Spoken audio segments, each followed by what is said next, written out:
Paz do Senhor, meus irmãos, eu quero compartilhar uma palavra da parte do Senhor para o seu coração.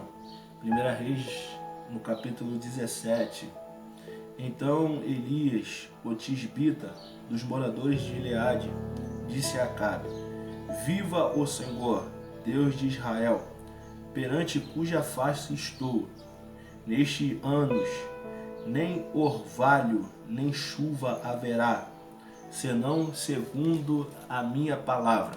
No versículo 2. Depois veio a palavra do Senhor dizendo: Vai-te, vira-te para o oriente e esconde-te junto à torrente de Querite, que está diante do rio Jordão. Meus irmãos, a palavra do Senhor, o profeta Elias, ele libera uma palavra diante de uma das autoridades mais importantes de Israel. E ele diz: nem orvalho e nem chuva haverá em Israel, segundo a minha palavra. Logo após, o Senhor manda ele se retirar e ir para junto à torrente ou ribeiro de Querite, que está diante do Jordão. O interessante é que a palavra do Senhor, quando o profeta libera a palavra diante do rei, o teu nome fica conhecido em toda Israel. Todo mundo passa a conhecer o profeta Elias. O teu nome começa a se espalhar tanto em Israel como circunvizinhança. Então ele fica, digamos que, famoso. Porém a palavra do Senhor agora manda ele se esconder junto ao ribeiro de Querite. Eu quero compartilhar algo tremendo aqui neste versículo 2 e 3. Por quê? Porque ele está saindo de um lugar de destaque, que foi quando ele profetizou, e está indo por um lugar baixo. Por quê? Porque quando se chove, a qualidade que os morros e as montanhas têm é de que depois que a chuva passe, ela escorre água no teu lugar mais baixo, no ponto mais baixo dos morros da montanha, escorre água, parou de chover, porém no lugar mais baixo da montanha ainda está escorrendo água. Isto se chama torrente de água. Se forma algumas poças ou alguns canais de água, descida do ponto mais alto do morro para o local mais baixo. Deus está mandando o profeta ir para um lugar mais baixo.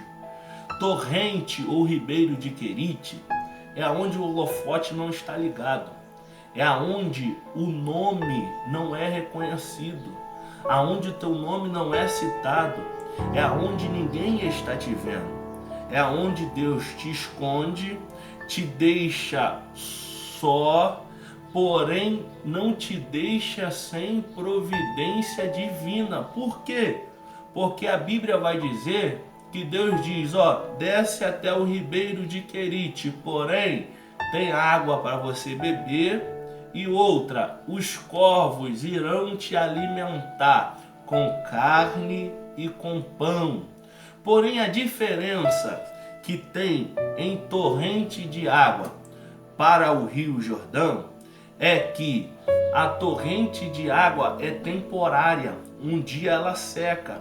O rio Jordão, e teria que acontecer muitos dias de seca para ele secar. Porém, torrente de água é temporária. Deus está mandando ele ir para diante da torrente de água que está em Querite, porque Deus estava dizendo para ele: olha, você vai descer até para o lugar mais baixo. Você vai descer para um lugar onde não tem holofote.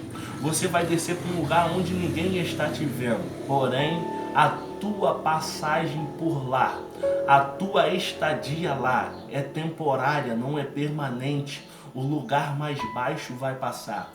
O lugar mais complicado da sua história, da sua vida, vai passar. Não é permanente.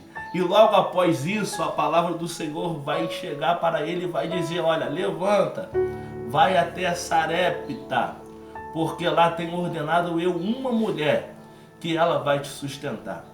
A Bíblia vai dizer que o profeta, logo após ouvir a palavra do Senhor, ele se levanta e vai para a terra de Sarepta. E chegando nos portais, no portão dessa cidade, ele vai observar que tem uma mulher cartando gravetos. E ele vai chegar para ela e vai dizer: ei, mulher, traga para mim um vaso de água. O interessante é que ele pede ela 3 anos e meio de seca que ele tinha profetizado. Não tem água na terra. Ele está pedindo ela então algo de mais precioso que estava valendo naquele momento na terra de Israel, que era água. Ele vai chegar para ela e vai dizer: traga um vaso de água para mim. Ela não questiona, ela não retruca. Ela de imediato, quando o profeta lhe pede água, ela vira as costas para pegar a água para o profeta.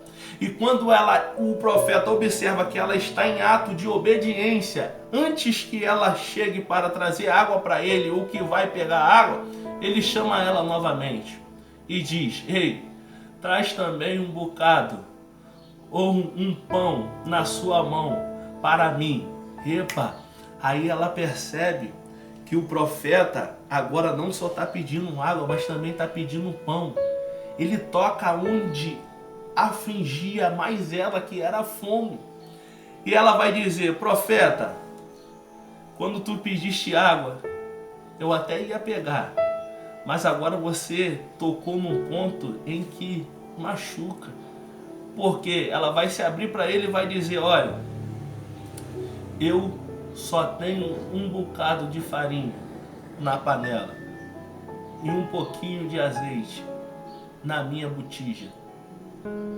E eu ia fazer a última refeição, o último pão, o último bolo, para que eu e meu filho comemos e morremos logo após isso. Observe, a expectativa daquela mulher era comer e morrer. A expectativa daquela mulher era fazer a sua última refeição naquele momento. A expectativa daquela mulher não era das melhores. Era fazer a sua refeição e logo após morrer. Aí o profeta vai olhar para ela e fala: ó, faz o seguinte, faz primeiro um bolo para mim. Irmãos, olha isso. Ela disse que iria fazer a sua última refeição, que iria comer junto com seu filho e logo após morrer. Aí o profeta está dizendo: não faz para vocês primeiro, faz para mim e depois faz para você. Ela poderia muito bem dizer: profeta, é o último bocado de farinha e o último pouquinho de azeite que eu tenho na minha casa, a refeição é para mim e para o meu filho. Não tem como eu fazer para você primeiro. Eu vou fazer a minha última refeição e vou morrer. Mas não, ela não retruca. Ela não questiona. Ela acredita no profeta. E quando o profeta vê que ela vai fazer primeiro o bolo para ele, aí ele libera a palavra profética. Porque ele vê que a obediência daquela mulher não tinha limites.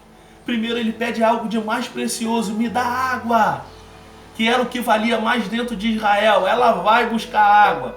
Depois ele pede pão e pede para fazer primeiro o bolo para ele. Não primeiro para eles, mas primeiro para ele. Ela não questiona, ela vai em obediência e vai fazer o bolo para ele. Aí quando ele vê que a obediência daquela mulher não tinha limite, ele vai liberar uma palavra profética. E ele vai dizer: ei, mulher, assim te diz o Senhor Deus de Israel, a farinha da panela não vai acabar, nem o azeite da botija vai cessar.